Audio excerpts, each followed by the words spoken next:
I'm Avery Sinclair, 27, and last Friday, my entire life imploded at our family dinner. My father slammed his fist on the table and shouted, "Either give up your room for Melissa's nursery or get out of this house." My stepsister smirked while my stepmother nodded approvingly. What they didn't expect was my response, "I choose to leave." Their stunned faces quickly morphed to rage when I added, "And I'm taking what's rightfully mine." They had no idea what I'd discovered hidden in my father's office that would expose their years of betrayal. Before we dive deeper into how my entire family turned against me, I'd love to know where you're watching from today. Drop your location in the comments below and hit that like button if you've ever had to stand up to family. Betrayal. This story takes some wild turns, and trust me, the karma that comes back around will have you hitting subscribe for more family revenge dramas. Now, let's rewind to understand how we got here. My bedroom had always been my sanctuary. The pale blue walls had witnessed my first heartbreak at 16, celebrated with me when I got accepted to art school, and comforted me when mom died from cancer during my sophomore year of college. The memory wall covered in photos, concert tickets, and milestone mementos told the story of my life. It was more than just a room. It was the only space where I still felt connected to my mom. Dad remarried with surprising speed just 14 months after Mom's funeral. Caroline entered our lives with her 17-year-old daughter Melissa in tow. At first, Melissa and I got along well, both of us artistic, both adjusting to our new blended family dynamics. I was 20 at the time, home for summer break, and genuinely tried to welcome them. Melissa would sit in my room for hours, admiring my artwork and sharing her dreams of opening a boutique someday. I believed we might actually become sisters. The first betrayal came small. I returned to campus that fall and later discovered Melissa had borrowed my portfolio and presented some of my designs as her own for a school project. When confronted, she cried to her mother, who convinced my father it was just a misunderstanding and that I was being territorial. Dad, still raw from grief and clinging to his new chance at happiness, sided with them. It established a pattern that would repeat for years. Each holiday break, I'd return to find subtle changes, my belongings rearranged or missing. Photos of my mother mysteriously vanished from common areas of the house. "We're redecorating," Caroline would explain with a thin smile. My father's eyes would plead with me not to cause a scene. After graduation, I secured a job at a small design agency in Chicago, grateful for the distance from home. I built a life there, made friends, dated occasionally, and visited home only when absolutely necessary. The tension was always palpable but manageable in small doses. Then came the layoffs. Our agency lost its biggest client, and as the newest designer, I was the first cut. The pandemic hit the job market hard, and despite my portfolio and connections, freelance work barely covered groceries, let alone Chicago rent. After 3 months of financial freefall, I swallowed my pride and called my father. "It's just temporary," I assured him, "until I can build my client base or find another position." He welcomed me home with open arms, but Caroline's smile never reached her eyes when I arrived with my suitcases. "Melissa's coming home too," she informed me. "Her shop isn't doing well with the economic downturn. We'll be one big happy family again." The first week was awkward, but civil. I set up a workspace in my bedroom, diligently applying for jobs and reaching out to potential clients. Melissa arrived the following weekend, and the dynamic immediately shifted. At 24, she still carried herself with the entitled air of a teenager, immediately commandeering the dining table for her business planning and monopolizing family conversations with dramatic tales of her boutique's struggles. Small competitions emerged. If I cooked dinner, Melissa would bake an elaborate dessert that had my father raving for days. When I helped with yard work, she organized Dad's messy garage, a task he'd been postponing for years. The message was clear: whatever contribution I made could be outdone. Caroline began making pointed comments about my extended stay just 6 weeks in, despite my contributing to groceries and household chores. When I was your age, she'd say over morning coffee I was already managing a household and raising a child. The implication stung. I was somehow failing at adulthood by needing temporary support. My father, once my staunchest advocate, became increasingly distant. He'd wave away my concerns with, "You're imagining things, Avery," or "Can't you just try harder with them?" For me, each dismissal felt like a fresh abandonment. Melissa's intrusions grew bolder. She borrowed my laptop without asking when hers glitched. She used my professional design software for her boutique materials without permission. She even wore my clothes and returned them unwashed or damaged. When confronted, the waterworks would start, and somehow I'd end up being the villain in her version of events.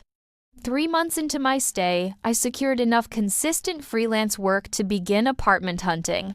The local market was tight, and my budget limited, but I was determined to regain my independence. I just started viewing places when Melissa began bringing home her boyfriend, James, a loud, opinion-heavy finance guy who looked at me with either disinterest or inappropriate interest, depending on who else was in the room. The night before the fateful dinner, I overheard Caroline and Melissa whispering in the kitchen. I paused in the hallway just out of sight. "She's been here long enough," Caroline hissed. "This was supposed to be your space when you came home." "I know, Mom," Melissa replied, "but James loves the idea of converting her room for the nursery. It has the best morning light. Don't worry. Your father will handle it tomorrow," he promised. I retreated silently, my mind racing. Nursery. Since when was Melissa pregnant? And why was my room already being allocated? I sent a text to Maya, my best friend since high school, and the only person who fully understood my family situation. "Family dinner tomorrow. Something's up. May need extraction plan." Little did I know how prophetic those words would be. Friday night, family dinners were Caroline's tradition instituted within weeks of moving into our home. She claimed they fostered proper family bonding, though they increasingly felt like performance theater, everyone playing their assigned roles while pretending everything was fine. That particular Friday, I sensed something different the moment I entered the dining room. The table was set with the good china, the set that had belonged to my mother and that Caroline only used for special occasions. Fresh flowers centered the table, and Caroline had prepared beef Wellington, my father's favorite, that she reserved for celebrations, or when she wanted something from him.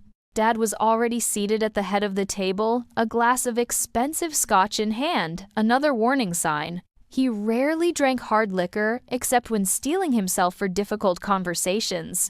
Caroline bustled about her movements precise and rehearsed, while Melissa texted rapidly on her phone, occasionally looking up to smirk in my direction.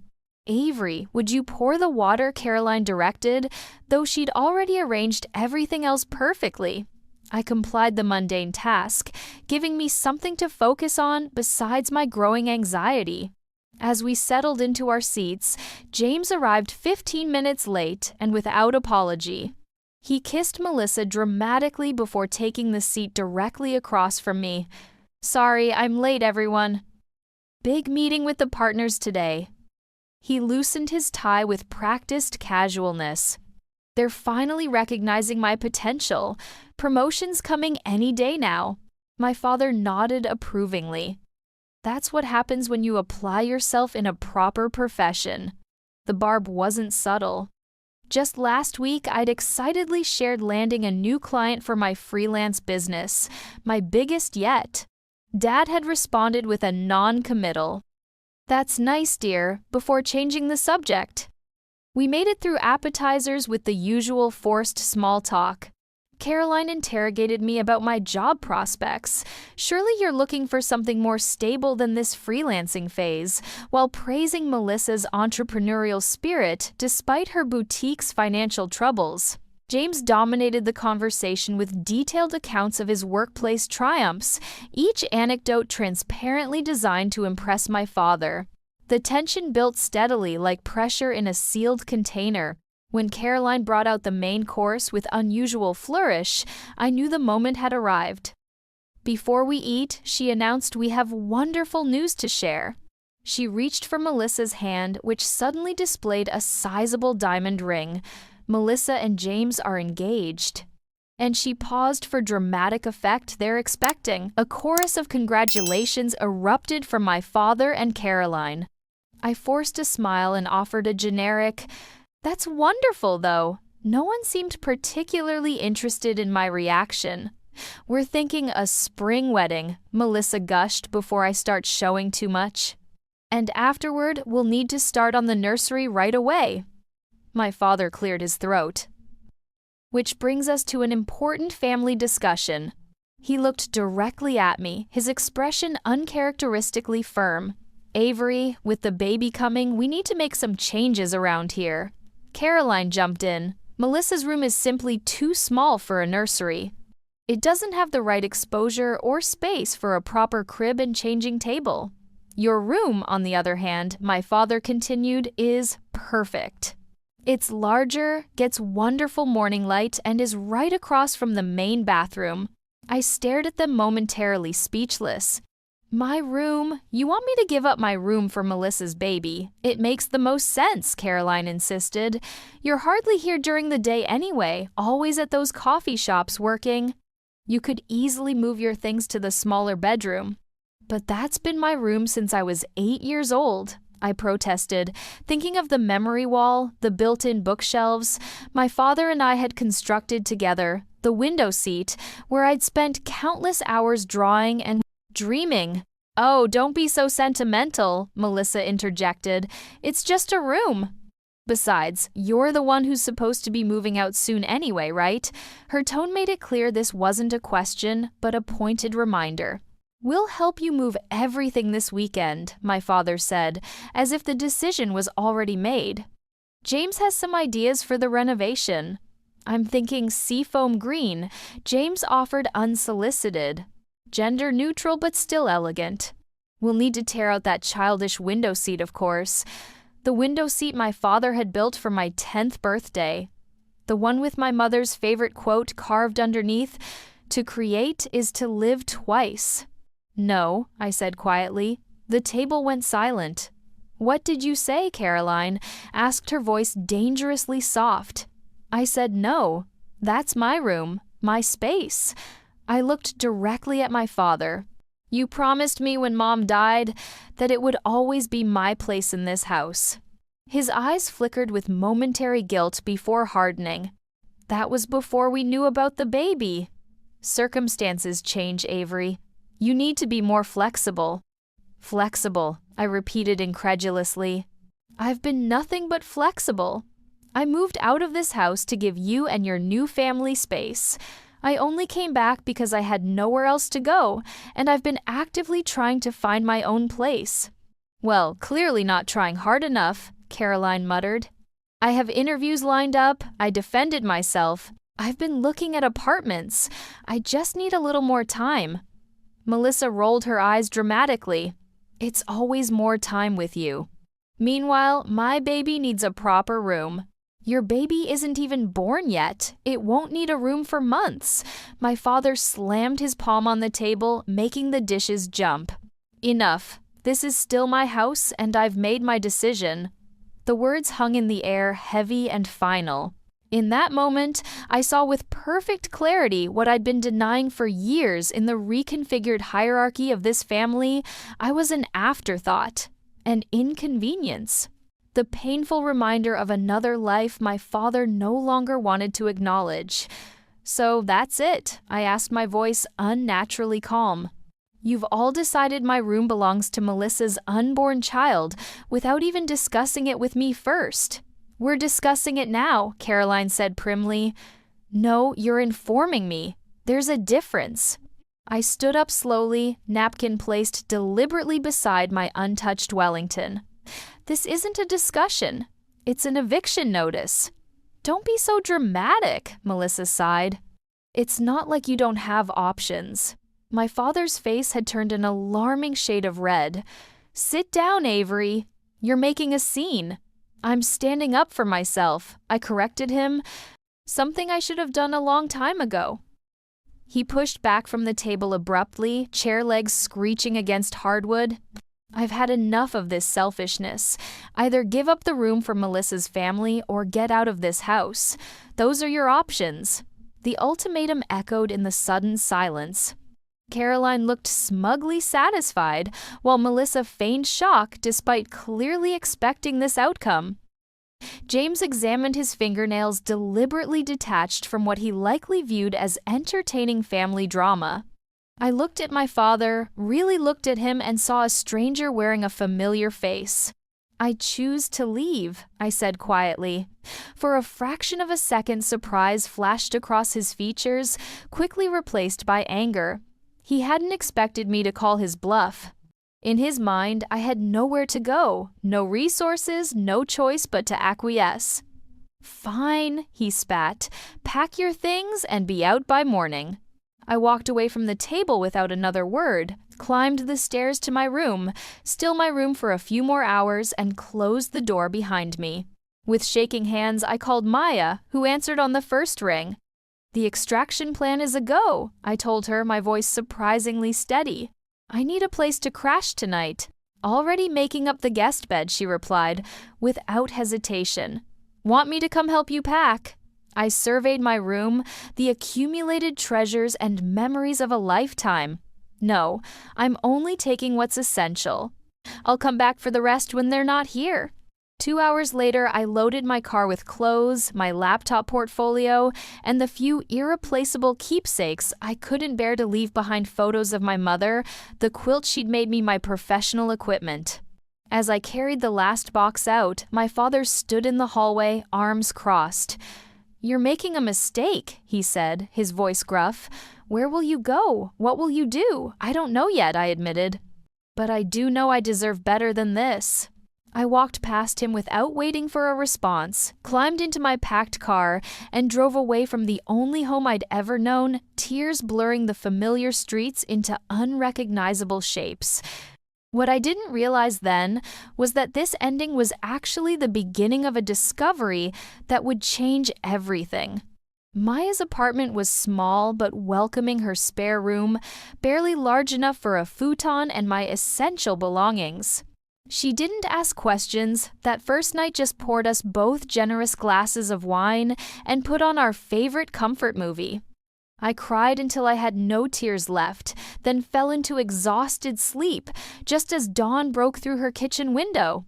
The next 3 days passed in a blur of job applications and apartment viewings, punctuated by Maya's fierce pep talks and the occasional breakdown when grief ambushed me unexpectedly. My phone remained silent, no calls or texts from my father or anyone else in the house. Their silence spoke volumes. "You need more clothes," Maya observed on the 4th morning. "And probably your portfolio materials." "You said they're all out Friday afternoons, right? That's tomorrow." She was right. Friday was Caroline's weekly spa day. Melissa never missed her lunch with former high school friends, and my father would be at the office. The house would be empty from roughly noon until 5. "I'll go with you," Maya offered, but I shook my head. "I need to do this alone," I told her, "to say goodbye properly." Friday arrived with appropriate gloom, gray skies, threatening rain, matching my mood perfectly. I parked down the street at 1230 using the spare key. I still had to enter the silent house. Everything looked exactly as I'd left it, as if my absence had made no impact whatsoever. I worked methodically, filling boxes with clothes, books, and the artwork I'd left behind. I carefully removed my memory wall piece by piece, each photo and memento wrapped and packed with reverence. The task was both therapeutic and painful, closing a chapter I hadn't been ready to end. With my room mostly packed, I decided to check my father's home office for any mail addressed to me. I'd been expecting a check from a client, and I needed every dollar I could get. The office door was partially open, unusual since my father typically kept it locked. Inside the room appeared different drawers, left ajar papers scattered across the desk, filing cabinet slightly askew. Someone had been searching for something in a hurry. I located the mail tray, finding nothing with my name. As I turned to leave, my elbow knocked a stack of folders from the edge of the desk. Papers spilled across the floor, and as I gathered them, a heading caught my eye: Sinclair College Trust. My college fund. I knew my father had established it when I was born, adding to it faithfully every month.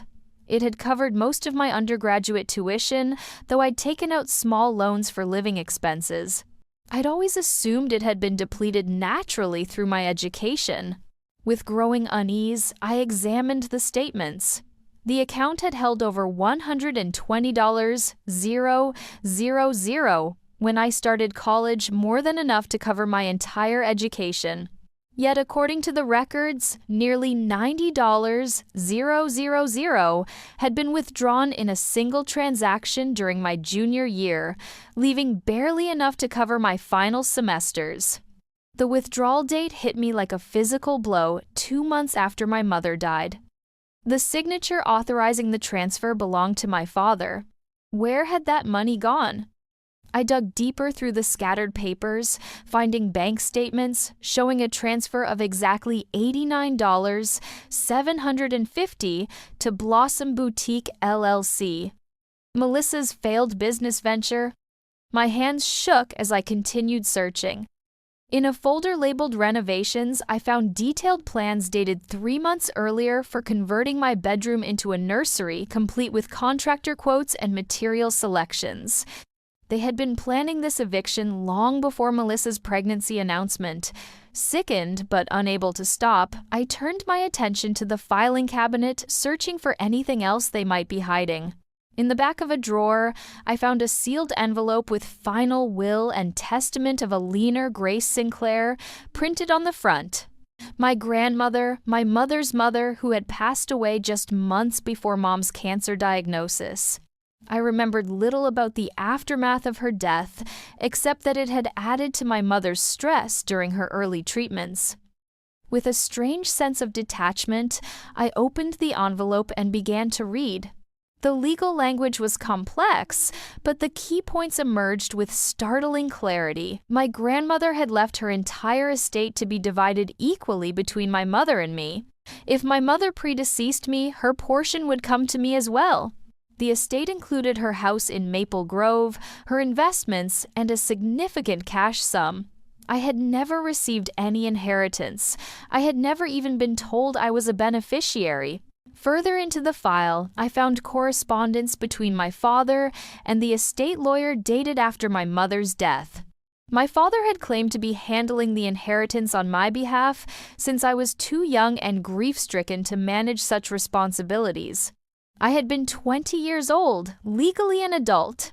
More damning still was a handwritten note from my father to Caroline transfer complete.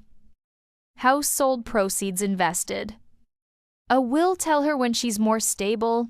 They had sold my grandmother's house, the charming craftsman where I'd spent childhood summers catching fireflies in the garden. They had liquidated my inheritance and never said a word.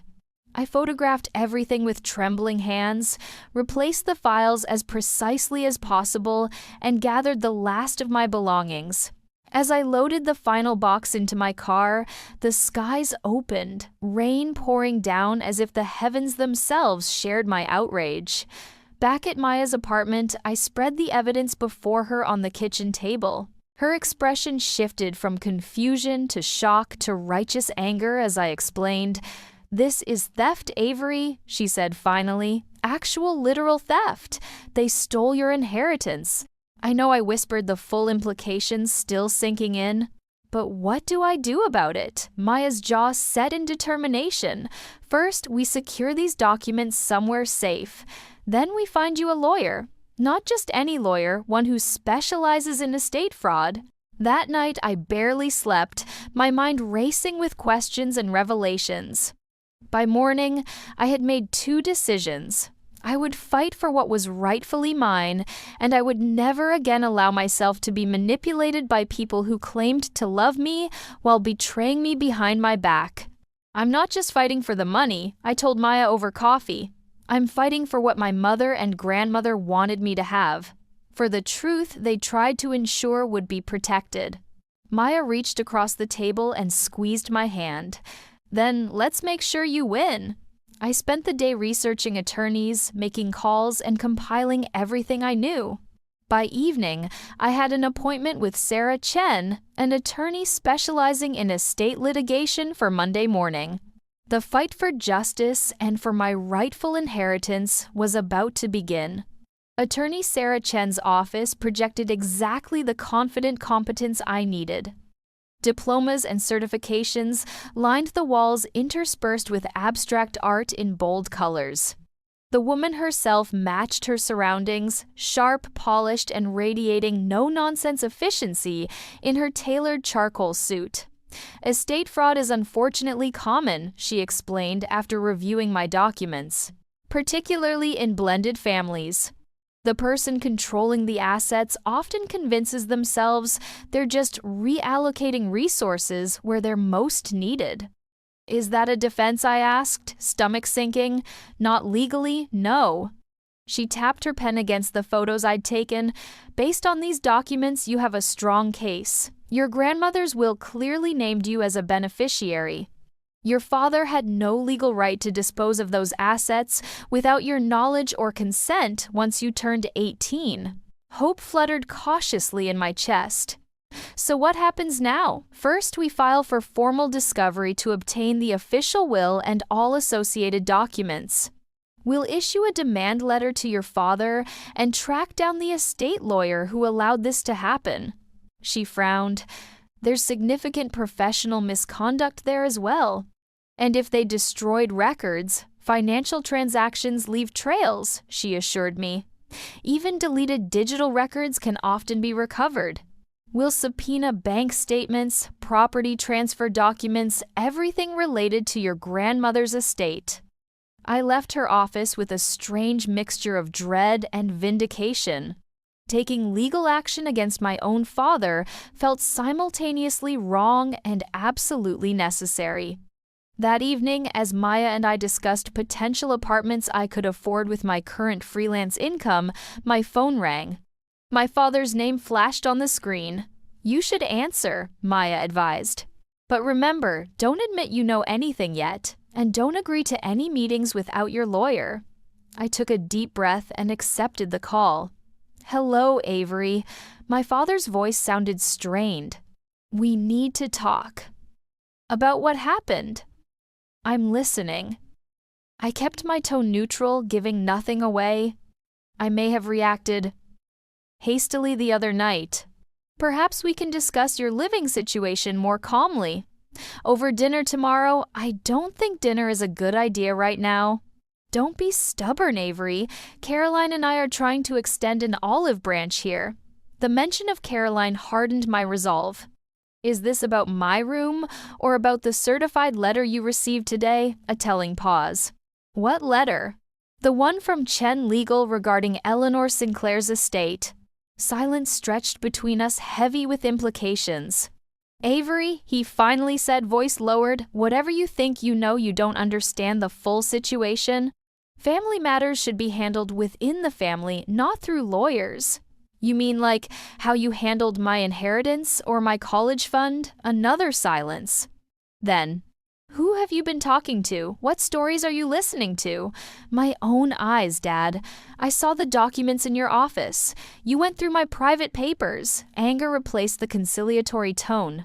That's a violation of don't talk to me about violations. I interrupted, surprising myself with my firmness. You stole my inheritance. You took money meant for my education and gave it to Melissa. You've been planning to take my room for months before this supposed pregnancy announcement. This is ridiculous.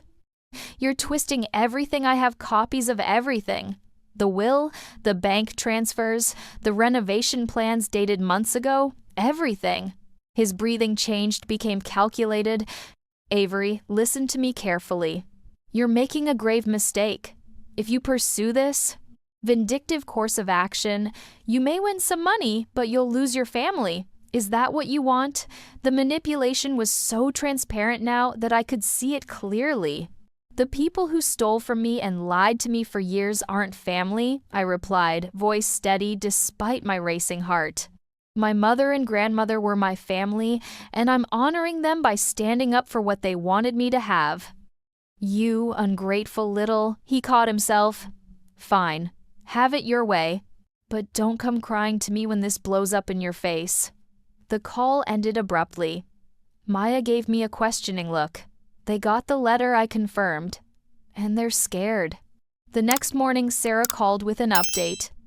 Your father's attorney contacted me. They're requesting a meeting to resolve the matter amicably. That was fast. They know they're vulnerable. I've advised them we'll meet once we've received all the documentation we've requested. The following days brought escalating pressure from multiple fronts. Caroline called repeatedly, leaving voicemails, ranging from saccharine concern about my mental state to thinly veiled threats about burning bridges. Melissa texted a stream of guilt-laden messages about family loyalty and the stress affecting her baby. Even James chimed in, offering to mediate the unfortunate misunderstanding. Through it all, I maintained my distance, focusing instead on building my future. A promising job interview led to a freelance contract with potential for permanent placement. Maya helped me find an affordable studio apartment within walking distance of downtown. Step by step, I was reclaiming my independence. 2 weeks into the legal process, we hit an unexpected roadblock. The estate lawyer who had handled my grandmother's will had retired and sold his practice. The new firm claimed they couldn't locate several key documents from the transferred files. It's suspicious, Sarah admitted during our update call.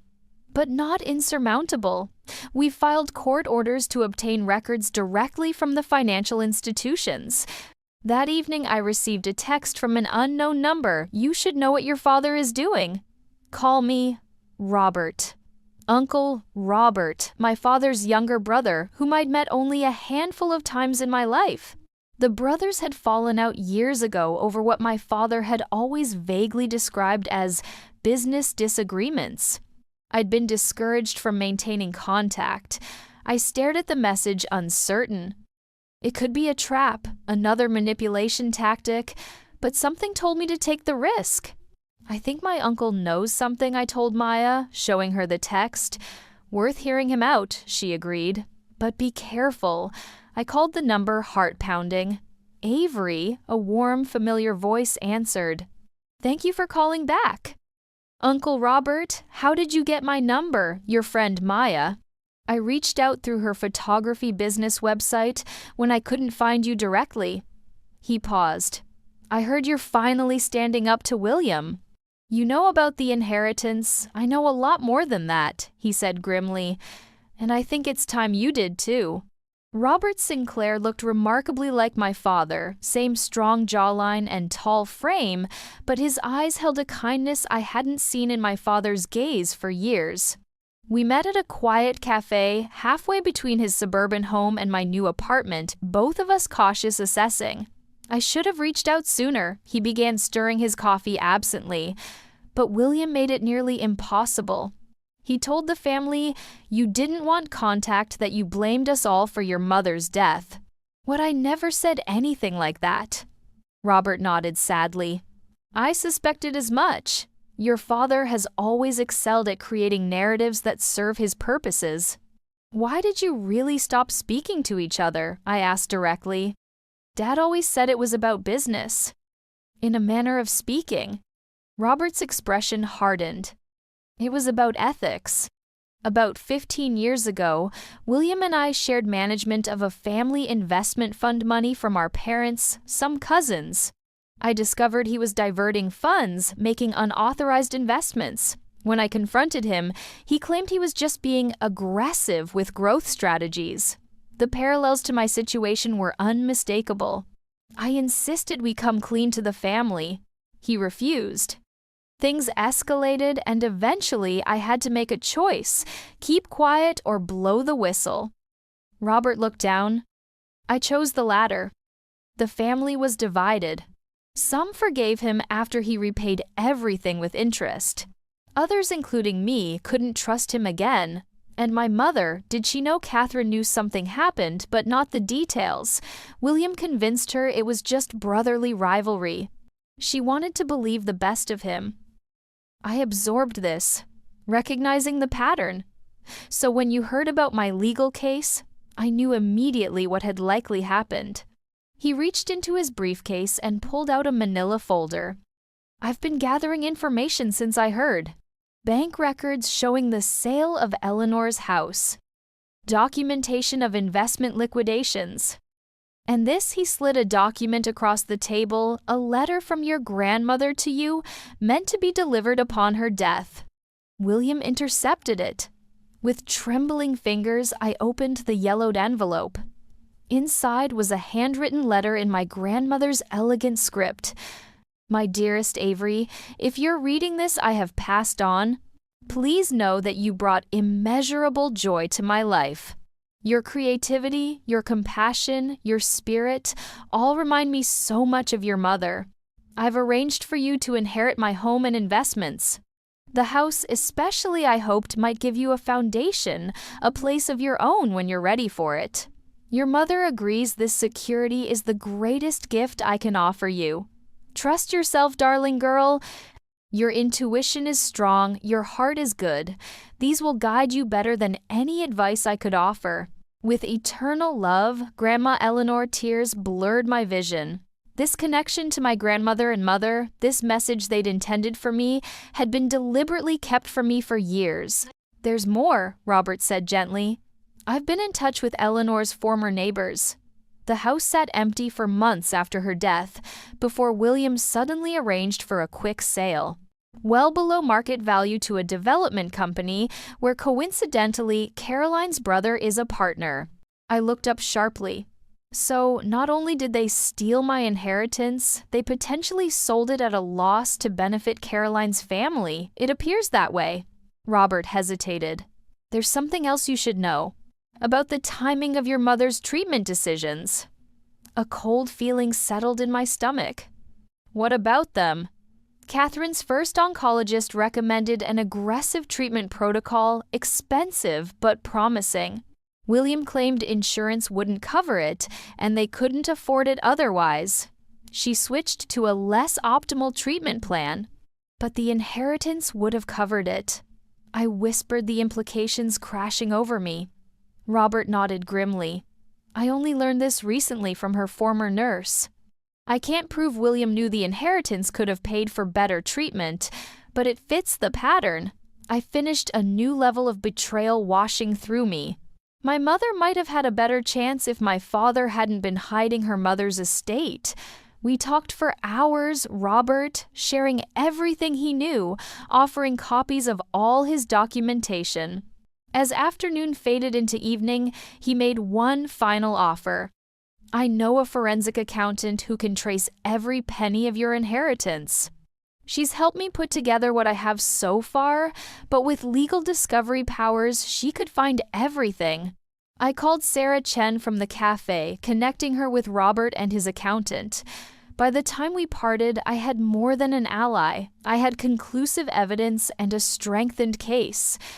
I'm sorry, Avery, Robert said, as we walked to our cars. Sorry, I wasn't there when you needed family most. You're here now, I told him, embracing my uncle for what felt like the first time. That matters. The next morning, Sarah called, her voice tight with controlled excitement. Your uncle's evidence changes everything. We filed amended complaints with the probate court. Your father's lawyer is already calling, wanting to discuss settlement terms. They're panicking, I realized. They should be. This isn't just civil litigation anymore. There's potential for criminal charges, fraud, conversion of assets, potentially even elder abuse regarding your grandmother's estate. 2 days later, my father appeared unannounced at my new apartment building. I watched through the peephole as he paced the hallway, his normally immaculate appearance, disheveled eyes bloodshot. I know you're in there, Avery, he called through the door. We need to talk. No lawyers, no games, just us. I opened the door but blocked the entrance. Say what you came to say. This has gone too far." His voice held an unfamiliar edge of desperation. "Robert has always been jealous of me, of what I've built. He's using you for revenge." "The documents speak for themselves," I replied evenly. "As do the bank records. It wasn't what you think. Your grandmother's estate was complicated. I was protecting you, managing it until you were ready. By spending it on Melissa's boutique, by selling Grandma's house to Caroline's brother's company," his face paled. "You don't understand the pressures I was under. Caroline and Melissa needed more than your own daughter, more than your dying wife." My voice remained steady despite the rage building inside me. "That's not fair. Catherine's treatment options weren't guaranteed, but they were her best chance, and you took that away to please your new family." Something ugly flashed across his face. "Be very careful, Avery. You push this, and certain truths about your mother might come to light. Things that would tarnish your perfect image of her." I recognized the tactic immediately, a desperate attempt to shift focus, create doubt. "More lies, Dad? Is that all you have left?" "I'm offering you one last chance," he hissed. "Drop this vindictive crusade. I'll help you find a nice apartment, maybe even provide a monthly allowance until you're on your feet. We can put this unpleasantness behind us, and if I refuse, then you're no longer my daughter. You'll be completely alone." I studied the stranger before me, this man who had once carried me on his shoulders, taught me to ride a bike, cried with me at my mother's funeral. Somewhere along the way, he had become someone else entirely. "I'm not alone," I told him quietly. "I have people in my life who don't lie to me or steal from me or threaten me. That's what real family does." "You'll regret this," he warned, backing away. "When this is all over, you'll see what you've thrown away." "I already see what was taken from me," I replied. "And I'm taking it back." As he stormed away, I felt a strange calm settle over me. The worst had happened. My father had chosen his new family over me, had threatened and attempted to manipulate me one final time, and I had survived. Whatever came next, I would face it with clarity and purpose. The court date was set for the following month. The stage was set for the final confrontation. The county courthouse stood imposing in the morning light, its stone facade projecting permanence and authority. I smoothed my navy blue blazer, the most professional outfit I owned, and took a deep breath before climbing the wide steps. Maya walked beside me, a silent pillar of support, while Robert and Sarah waited at the entrance. "Ready?" Sarah asked, briefcase in hand. "As I'll ever be." Inside, the polished hallways echoed with footsteps and muted conversations. We found our assigned courtroom and settled in the front row of seats. Sarah arranged her materials methodically, occasionally pointing out details of the upcoming proceedings. "Remember," she advised quietly, "the judge has reviewed all documentation already. This hearing is primarily procedural, but be prepared to answer questions directly and clearly." 20 minutes before our scheduled start, the courtroom door opened. My father entered with his attorney, a silver-haired man whose custom suit probably cost more than my monthly rent. Behind them came Caroline, her expression a practiced mask of concern, and Melissa, who had clearly dressed to emphasize her pregnancy hands, resting protectively over her slightly rounded abdomen. The theatrical nature of it was so obvious now. I met Melissa's gaze steadily until she looked away first. To my surprise, James slipped in separately, sitting slightly apart from my father's group. He nodded slightly in my direction, a gesture I didn't return. The bailiff called the court to order, and Judge Martinez took her seat.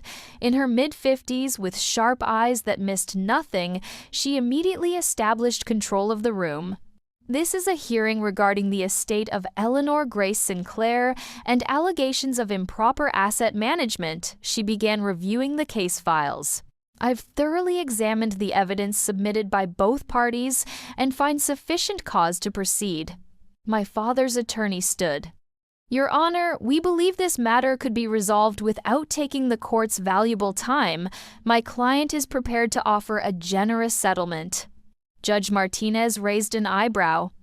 Miss Chen, does your client wish to entertain settlement discussions? Sarah rose smoothly. Your Honor, we've attempted good faith negotiations previously, Mr. Sinclair's offers have been inadequate given the documented value of the misappropriated assets and the nature of the misconduct. I see. The judge turned to my father directly. Mr. Sinclair, the evidence suggests you diverted substantial assets from your daughter's inheritance without her knowledge or consent. Do you contest these basic facts? My father shifted uncomfortably. Your Honor, the situation is nuanced. As executor of my mother-in-law's estate and Avery's father, I made decisions I believed were in the family's best interest during a difficult time. The family's best interest, or your new wife's family's interest? Judge Martinez asked pointedly. The bank records show transfers to businesses owned by your stepdaughter and property sales benefiting your wife's brother. Caroline made a small, indignant sound. The judge silenced her with a look. Mr.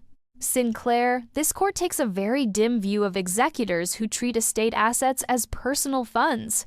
The evidence before me suggests not just poor judgment, but potentially criminal misconduct. The word criminal sent a visible shudder through my father. His attorney leaned in, whispering urgently.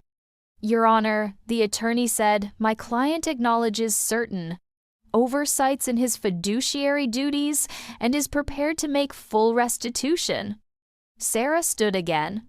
We appreciate that acknowledgement, but restitution alone doesn't address the years of lost opportunity and growth. Miss Sinclair was deprived not just of funds, but of property specifically intended for her by her grandmother property that was liquidated at below market rates. As the arguments continued, I noticed James shifting awkwardly, checking his phone repeatedly. When a brief recess was called, he approached our table hesitantly. Avery, could I speak with you privately? Sarah gave me a questioning look. I nodded. It's fine. Just for a minute. We stepped into the hallway, maintaining a professional distance. What do you want, James? He glanced around nervously. Look, there's something you should know. Melissa's been lying about the pregnancy timeline. I stared at him. What are you talking about? She's only 8 weeks along, not 14, like she told your father and Caroline. We weren't planning to announce it for another month, but when this inheritance issue came up, he trailed off uncomfortably. She used it to pressure my father about the room. I finished pieces clicking into place. James nodded miserably. Caroline suggested it would simplify things if we needed the nursery prepared early. I went along with it, which I shouldn't have. He ran a hand through his hair. I'm not proud of that. Why tell me this now? Because this has gone too far. I didn't sign up to be part of fraud or theft. I'm about to be a father and I need to do better. He handed me his phone, showing a text exchange between him and Melissa, confirming the real timeline. You can show this to your lawyer. When we returned to the courtroom, I quietly passed James's phone to Sarah, who reviewed it quickly and nodded. The proceedings resumed with increased intensity. Sarah presented the new evidence about the pregnancy deception, further undermining my father's claims of acting in good faith. His attorney's objections grew increasingly desperate. Then came the moment that shifted everything. Caroline, apparently unable to contain herself any longer, stood up. Your Honor, may I address the court? Judge Martinez seemed surprised but nodded. Briefly, this vendetta against my husband is grossly unfair. Caroline began, her voice tight. William has always put family first. If certain funds were redirected, it was because Melissa's business needed investment that Avery's education didn't. A successful boutique would benefit everyone long term, while Avery was pursuing an impractical art degree that Mrs. Sinclair, the judge interrupted sharply, are you admitting that your husband knowingly diverted funds from his daughter's inheritance to finance your daughter's business venture? Caroline faltered suddenly, realizing her mistake. That's not exactly. It's exactly what happened, my father interjected, his voice resigned. He turned to face me directly for the first time. Avery, after your mother died, I was lost. Caroline and Melissa offered me a chance at a new beginning, a new family. I convinced myself that your grandmother would have wanted to support all of us, not just you. That wasn't your decision to make, I said quietly. And Mom's treatment. A flash of genuine pain crossed his face. I didn't know about the alternative treatment options until it was too late. By then, the inheritance was already gone. His shoulders slumped. I've been trying to fix things, build back what was lost, but nothing seemed to work. The judge had heard enough. Mr. Sinclair, this court finds clear and convincing evidence that you breached your fiduciary duty as executor of Eleanor Sinclair's estate and misappropriated assets legally belonging to Avery Sinclair.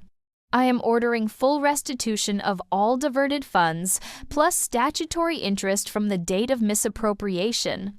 She continued with additional provisions: a forensic accounting of all transactions, potential referral to the district attorney's office for criminal investigation, and immediate transfer of any remaining assets from my grandmother's estate to my control. Finally, Judge Martinez concluded the court awards punitive damages of $150,000 to Miss Avery Sinclair to be paid by William Sinclair personally within 90 days. This amount reflects the seriousness of the breach of trust and the familial relationship that was exploited. The gavel struck with finality, and just like that, years of betrayal and manipulation were officially recognized and condemned. In the courthouse hallway, my father approached me one last time, Caroline and Melissa hovering anxiously behind him. "Avery, please," he began, voice breaking. "This judgment will ruin me financially." The punitive damages alone would have been more if the judge knew everything, Robert interjected, stepping protectively to my side. "You got off lightly, William." Melissa pushed forward. "This is all your fault. You've destroyed our family over money and spite." "No, Melissa," I replied calmly. "This was never about money. It was about truth and consequences. Something this family has avoided for too long." As we turned to leave, my father called out desperately, "You're still my daughter. This doesn't change that." I paused, considering his words. "Biology doesn't make family, Dad. Trust does. Love does. Respect does. You chose your path years ago. Now I'm choosing mine." Walking away from them perhaps for the last time, I felt neither triumph nor revenge, but something more valuable: freedom. The weight of trying to earn love from people incapable of giving it lifted from my shoulders with each step toward the sunlight outside. 6 months later, I stood in the kitchen of my grandmother's house. My house now watching autumn leaves dance across the garden she had once tended so lovingly. The Craftsman bungalow hadn't been part of the settlement initially, having been sold years before, but in an ironic twist of fate, it had recently been listed for sale by Caroline's brother's company after their development. Plans fell through. The first thing I did with my settlement money was buy it back. The renovation was nearly complete, restoring its original charm while creating a perfect home office for my now thriving design business. 2 major clients and several smaller ones kept me comfortably busy. The studio apartment had served as a good transitional space, but this was home. Maya visited often, as did Robert and his wife, forming the core of my chosen family. Surprisingly, James had reached out after the court case, sending a heartfelt apology and occasional updates about his new son born healthy 2 months ago. He and Melissa had separated shortly after the trial, his conscience finally overriding his ambition. My father had made several attempts at reconciliation, each rebuffed with increasing firmness. Caroline never contacted me at all.